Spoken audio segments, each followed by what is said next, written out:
It can be difficult to break the habit of smoking and alcohol drinking, and this video presentation using a graphic interchange format will give some helpful ways to prevent smoking and alcoholism.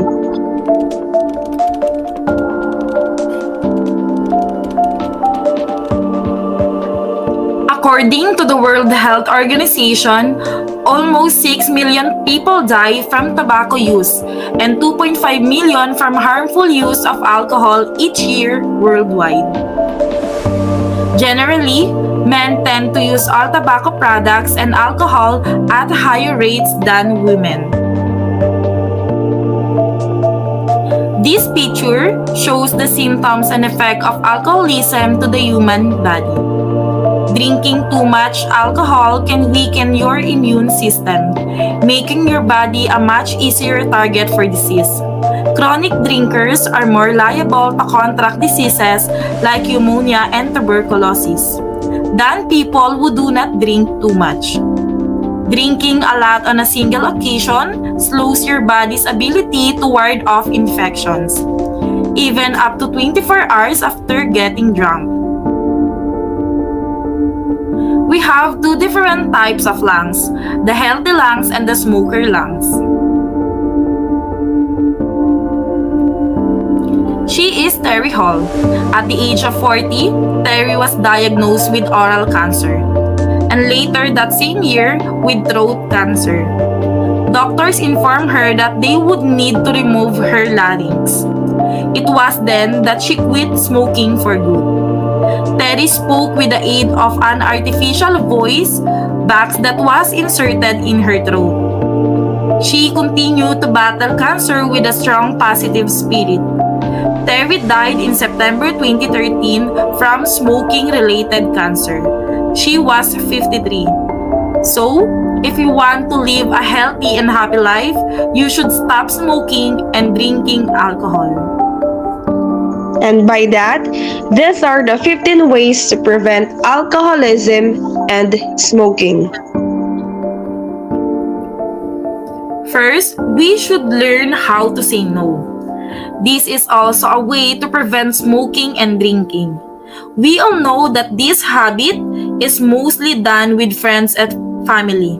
And when you are about to make an action of preventing it, you should first learn how to say no. And they should also understand the no word. No is a no. No explanation, just no. Reward yourself. It is like giving yourself a little prize for the self-improvement that you achieve. Like instead of buying alcoholic beverages and cigarette, you just save your money. Avoid triggers. It is perfectly okay to avoid a situation if you feel it will trigger a cigarette or alcohol craving. During those withdrawal, craving can be intense. You don't have to feel bad about putting yourself first. It's okay to avoid family, peers, and places to set some healthy boundaries. You can eliminate the risk by staying away from a place that will trigger you. And if your friends are still provoking you to do such thing, keep distance, and it's okay to be different from them. Go for support system. Surround yourself with a person who has the same goal and plan just like yours. Be mindful that you will never ever move on or prevent the vices if you are surrounded with people who doesn't know how to respect your decision and plan. Better to seek some support to those people who love and understand your decision. Remind yourself on the benefits. Benefits in life like lessen the risk of having a cancer, a long life, good skin, smell, hygiene.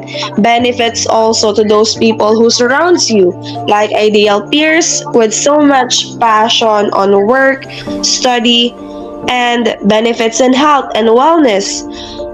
And most likely benefits like instead of buying those alcohol and cigarettes, just save the money. Make a plan. Have an escape plan. Plan for a change on how will you withdraw in drinking alcohol or smoking cigarettes.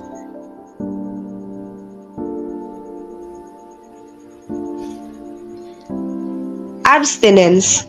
This is the best way to prevent and reduce the vices and individual practices. And this way is not just for preventing but to gradually stop the bad habit like smoking and drinking alcohol. Ignore until you don't need it no more. Let your family know. To prevent these bad habits, also let your family know your plan, your mission and why you want to reduce and prevent these vices, so they will know the limitations on what you are setting on the vices you have had practiced before. And just like others, it is to support your goals. Get physical exercise. Taking regular exercise, whether cardiovascular type exercise or resistance exercise, may help people to give up smoking and drinking, particularly by reducing cigarette and alcohol withdrawal with symptoms and cravings, and by helping to manage weight gain. Track your intake. Know the drinking limits. People struggle with the withdrawal of their vices, and tracking the intake will help an individual to measure how much changes she or he achieved. By that, she or he will learn the limits on alcohol and cigarette consumption and gradually reduce the abuse taking of these vices. Spend free time where alcohol and smoking is not allowed. Prevent and reducing the smoking and alcoholism if you are in an environment wherein alcohol and smokes are available. And the best way to prevent yourself from these vices, limit yourself to places where these vices are surely available, and make sure to have fun with friends that is good influence to you. Replacement. It's simply replacing the bad habit, like instead of smoking cigarettes, prefer to just chew a gum. Or if it is pertaining to alcohol drinking, instead of those beer and vodka, you'll just get an iced tea or juice. Counseling. For those individuals struggling to stop or don't know where to start in quitting, stopping, or preventing their habits, in a counseling session, a counselor may discuss the process, hows, and benefits of quitting or preventing the bad habit. And lastly, therapy.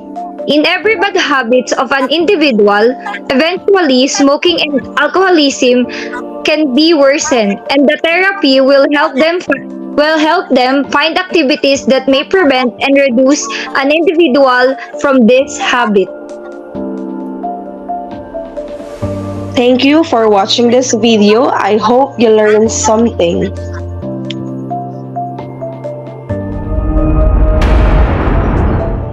What happens if you are an alcohol and/or tobacco addict?